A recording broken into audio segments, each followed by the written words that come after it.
Welcome back to the Puddin' Creek Rod Shop. Now, we have been teetotally slammed with projects since we got back from Cleveland with the bad Coupe. So we've not had time to touch one nut or bolt or even wipe any dust off the car. But like Mel Fisher said that day in 1985 when he found the wreck of the Atocha and all that Spanish gold off the coast of Florida, when Mel Fisher woke up that morning, he said, "Today's the day." And you know what? Today's the day. Today's the day we start on the bad Coupe.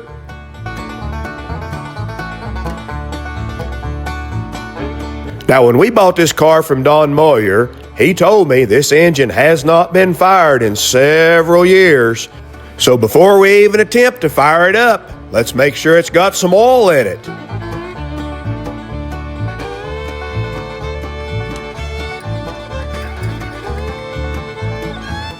Now, this car's got a gas tank from the 1970s on it, but I'm used to working with cars who have a gas tank from the 1930s. And when you look down the filler neck, it's usually a horror show. Now, when I look down in this one, it's not that bad. I mean, I do see a little bit of junk down in there, but not very much. That long black shadow you're seeing there, I don't think that's dirt. I think that's the weld seam where they made the tank.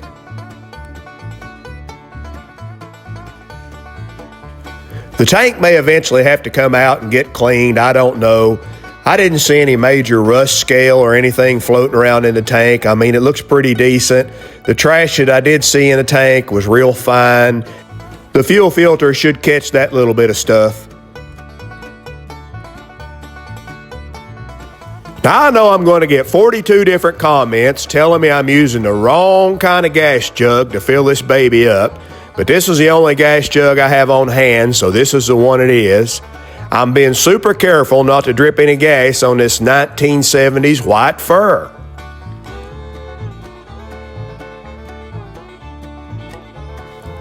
Made in USA. When's the last time you saw that on anything? Now, this is the battery that came in the bad Coupe. I don't know anything about it. I don't know if it's good enough to get us going or not. But I shot a little extra juice in it using my 1970 Sears battery charger. I mean, let's keep this whole operation period correct if we can.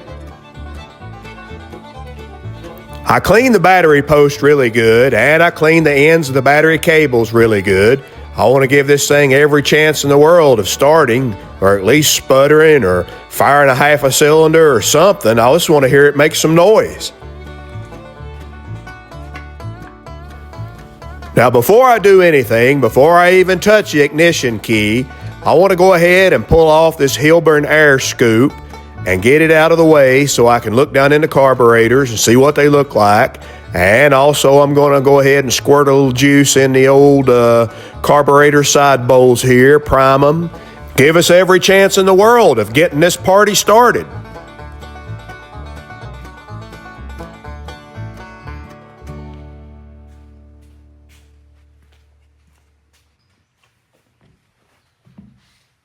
I'm going to pull the sight plugs out so when I squirt a little gas down the vent tube, I can see when the bowls are starting to fill up. Now, this car has the 9776 Hollies on it. That's the little 450 CFM carbs, no chokes, mechanical secondaries. I think these were pretty much known as the tunnel ram carb. Wouldn't it be amazing if this thing just fires up and runs perfect the very first time? Yeah, I know what you're thinking. No chance of that. Old Puddin' Creek must be drinking the blinker fluid again. All right, we got the bowls primed. Let's pop these sight plugs back in, dig around in the toolbox and find my lucky rabbit's foot, polish up my 4-leaf clover, and let's give it a try. Now, if you're 6 feet tall, there's only one way to get in this car. Come to think of it, if you're 5 feet tall, this probably still applies. If you try to go in feet first, that's not going to work. What you got to do is sit down in a seat, scoot all the way back in those high back Corvette bucket seats, and then swing your legs in.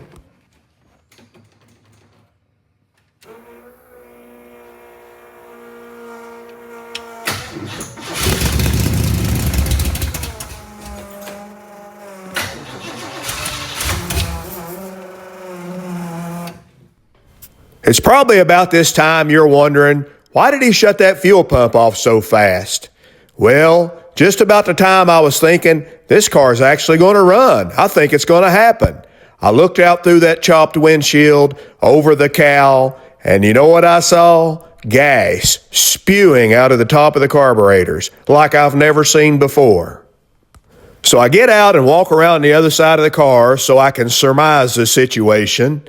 And I reach in and flip the old electric fuel pump on again so I can see what happens. And I get this.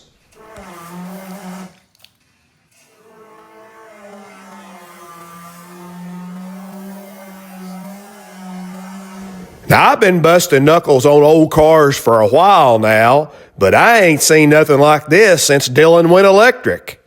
Once upon a time, you didn't have a dime, you did the funky jive in your prime, didn't you? Sorry about that.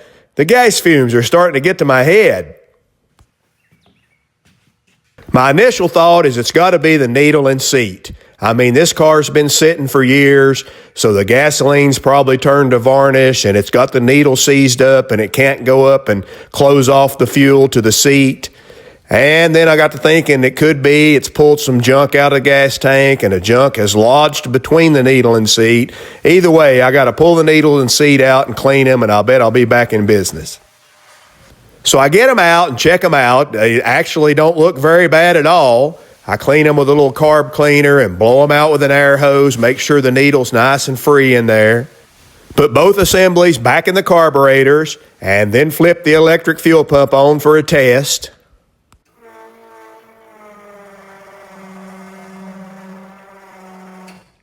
Now that'll never do. I shut the pump off real quick before the other carb starts spewing too. I'm not trying to be standing in a puddle of gas while I fix this car. My next thought is if it's not the needle and seat, it's got to be the floats. The floats are just not working properly. Maybe some junk down in there. Maybe the floats are bad. Something's going on with the floats. So I'm going to pull the side fuel bowls off and check those out.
I hadn't meant to clean any of this chrome up until I had the engine running sweet, and maybe even until I had the car running and driving. But I guess with all this gas spillage, the old tunnel ram's going to get polished up today, if nothing else. So I put the floats in some water just to see if they float. I mean, you know, This is the simplest check in the world, and they float great. There's no problem there, both of them. Now, if you have the old-style brass floats that are soldered up, you want to check those in boiling water because you can have a pinhole, and when it heats up, that pinhole can open up and then close down when it cools off. So anyway, if you're checking the old-style floats, check those in boiling water. This style float, I don't think it makes any difference. The bowls have a tiny little bit of crud in them, but nothing major. I'll clean them out, but I'll be honest with you, I'm not seeing any big problems here. So I get both carburetors reassembled, and it's time for another test.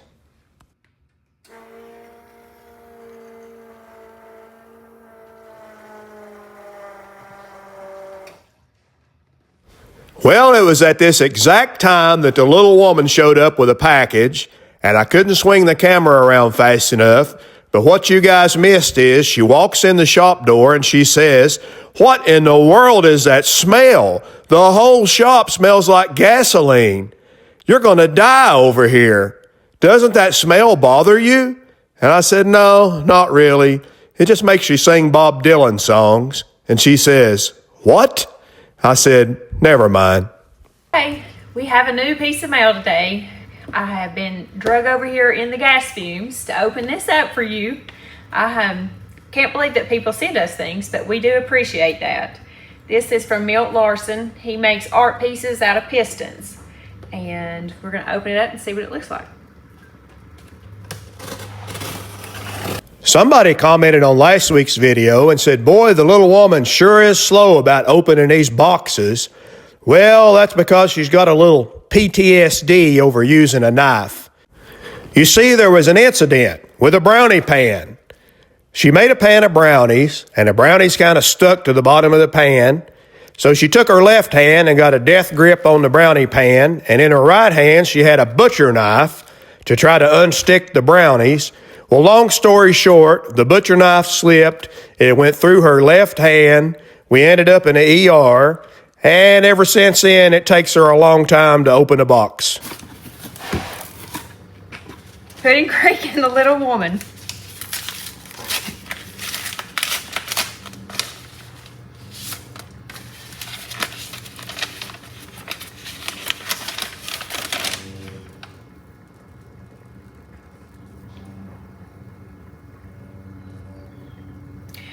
Says, "I hope this is worthy of a spot in your shop. It's made in the USA. I hope it gives you the incentive to put that Hemi in your gasser.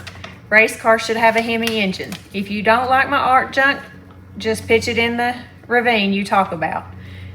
Really looking forward to Mondays for new shows. Keep up the good work. Yours truly, Milt Larson." Thank you, Milt. We won't pitch it over a ravine.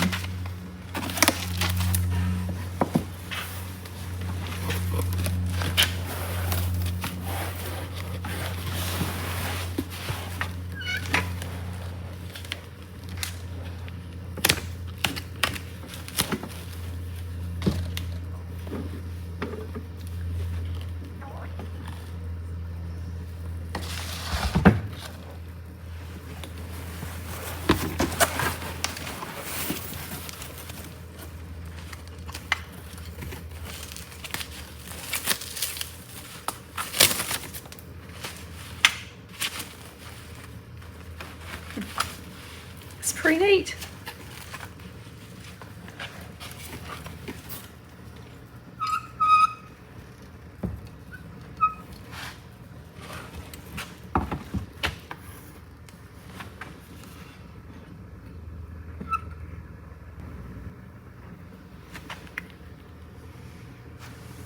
Does that go around the other way now?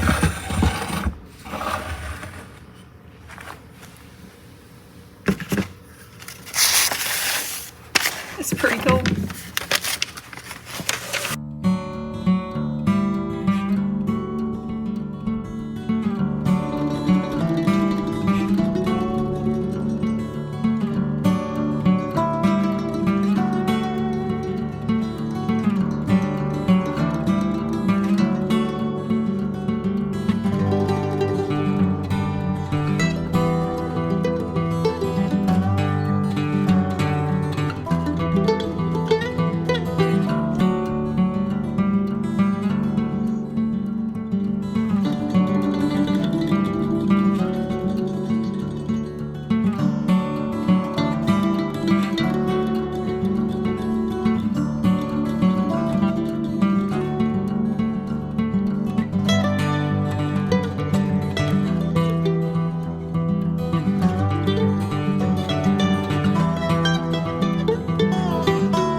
All right, brake's over. Let's get it.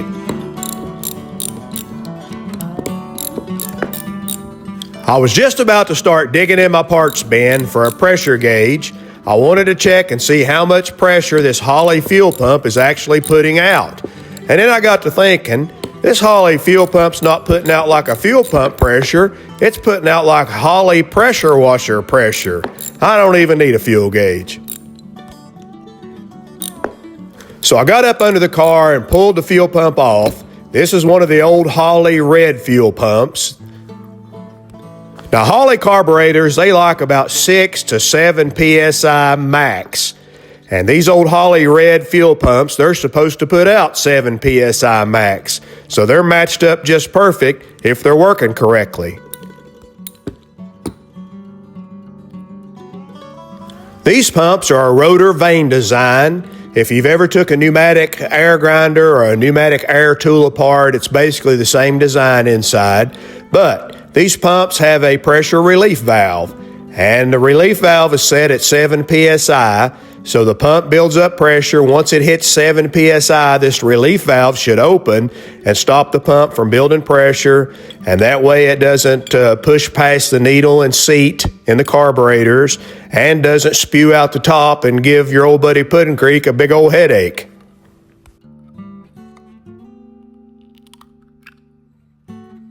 Now right there in the center, you can see the rotor with the vanes that sling out that build pressure. On the side is that relief valve I was talking about right here. That's your relief valve. So let's pull the relief valve out of it. Make sure the piston's sliding freely and the spring's working good. Make sure everything's working good with the relief valve.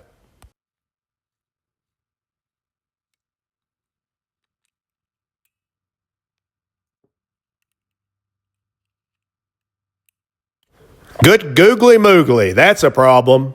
That'll never do.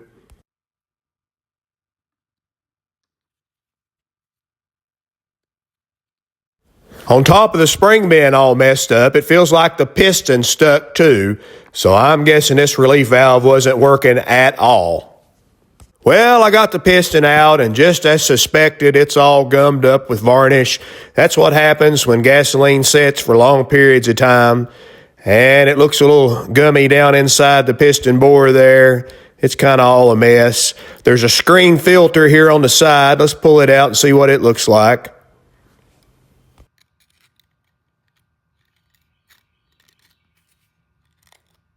Not that bad, just needs a little cleaning, that's all.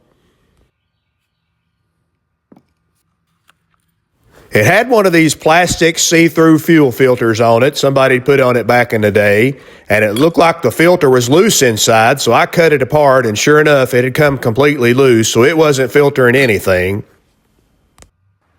While I had the lines loose, I decided to blow them out and see how much crud was in them, see if the fuel lines need to be replaced or just cleaned out. And when I do this a lot of times on these old cars, I like to put a piece of t-shirt material on the end that I'm going to blow into. And that way, once I blow them out, I can see, how much junk came out of the lines to see if they need to be replaced or if just blowing them out is going to fix the problem. So I hooked an air line into the fuel line all the way back next to the gas tank, and I put 100 pounds of air pressure through these fuel lines. So now let's unwrap the t-shirt material and see how much junk blew out of them. Well, that one's really clean. There's just a tiny little bit of junk blew out of that line. So if the other one's as good as that, I'd say we're good to go. I will not bother replacing the fuel lines.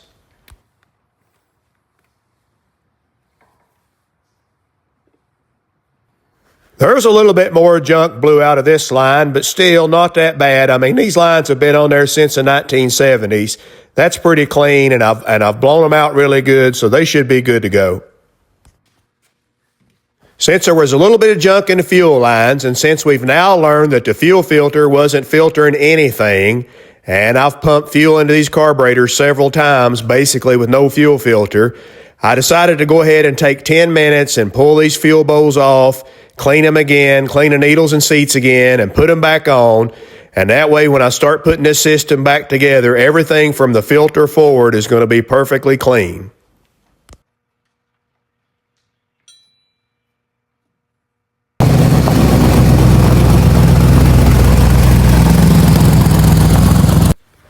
Well, I jumped in Lady Luck and made a run to our local parts store. I got a brand new version of the Holly Red pump here, same specs, 12 volt, 7 PSI max.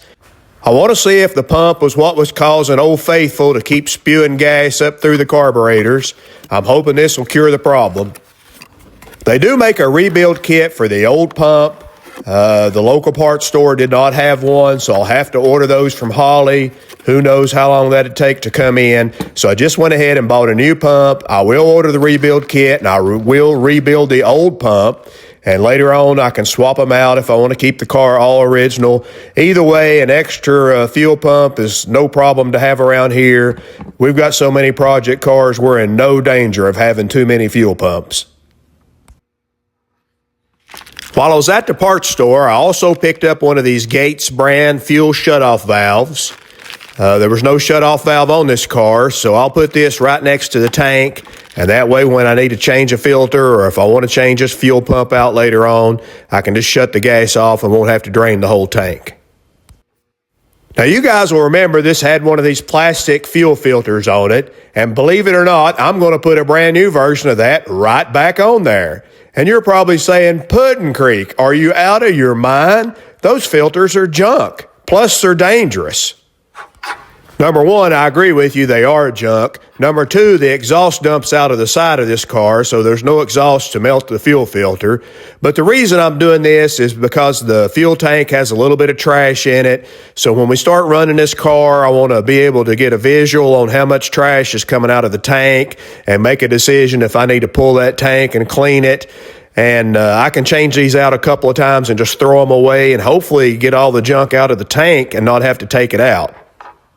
Now, once I feel like the tank's all clean, I will switch to a good filter for permanent use, and this is the filter I use on just about all the hot rods that the filter's not seen.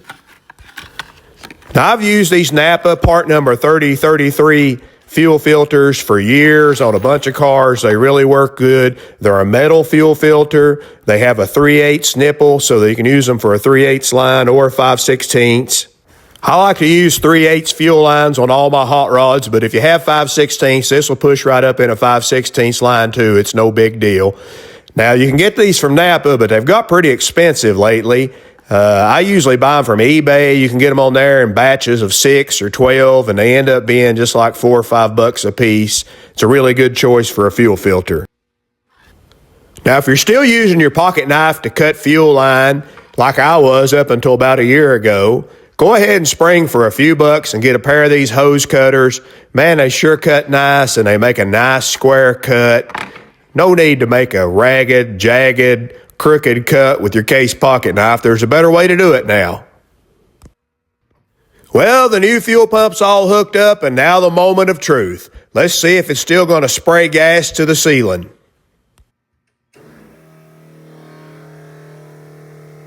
All right, no leaks.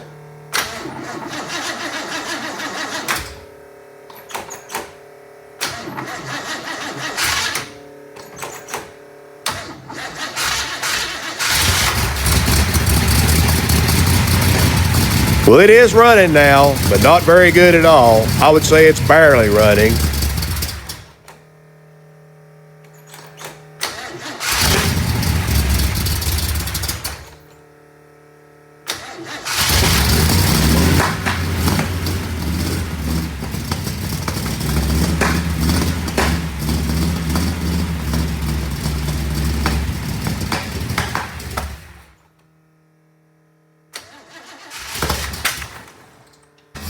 I'd say that's a good sign to quit for the day and go eat supper.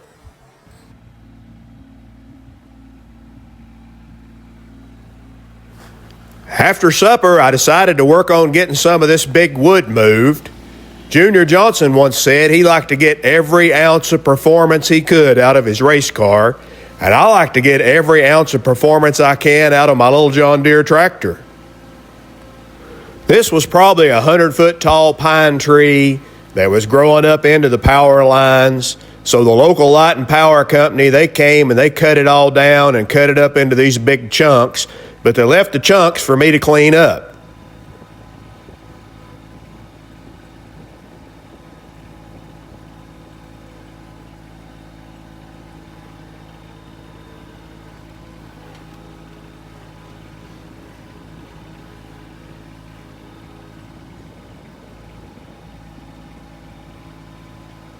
Now, as I'm hauling this wood, my mind's not on hauling wood, it's on the bad coupe. Now that we finally got it to start and got the fuel leak stopped, I'm anxious to get back to work on it and see if I can get it running smooth. If you're from the city, you're probably asking, why does he keep shutting the gate? Why don't he just leave the gate open and he don't have to get off and open and close it every time? Well, if you leave the gate open on a cattle farm, the cows get out. So that'll never do. Do you guys know what cowboy position is in riding in a pickup truck? If there's 3 dudes in a pickup truck cab, the guy in the middle, he's riding cowboy position. Because the guy in the middle, he don't have to drive and he don't have to get out and open the gate. That's cowboy position. In the last video, I asked you guys if you knew what these front turn signals on the bad coupe were off of. And man alive, it seems like a whole bunch of you at one time in your life had an International Harvester Lodestar truck, and these are the cab lights that go all across the cab. There must have been 8 or 10 guys in the comments that said these were International lights, but there was also a couple of guys that said they remember these being on older model Peterbilt and Kenworth semi-trucks out on the front fenders.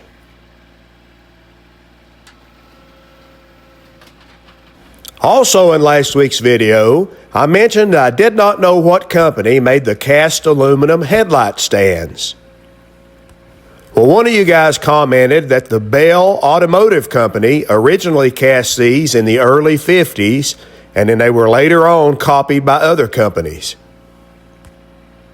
But I got the biggest response last week about the tail lights. I'd ask you guys to leave me a comment if you knew what these taillights were off of on the back of the bad coupe.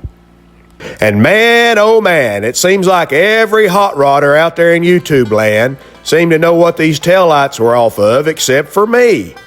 A whole slew of you left comments to let me know that these are 54 Buick taillights. Now, how did I not know that?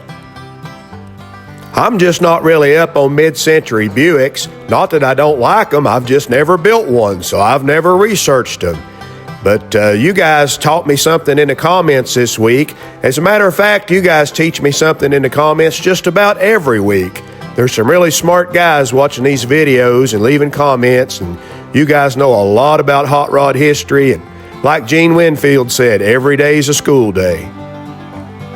I didn't feel bad about not knowing that these were 54 Buick taillights, but I did feel bad when one of our viewers commented that these were the same taillights that were on Norm Grabowski's Kooky T. Now, how did I not know that?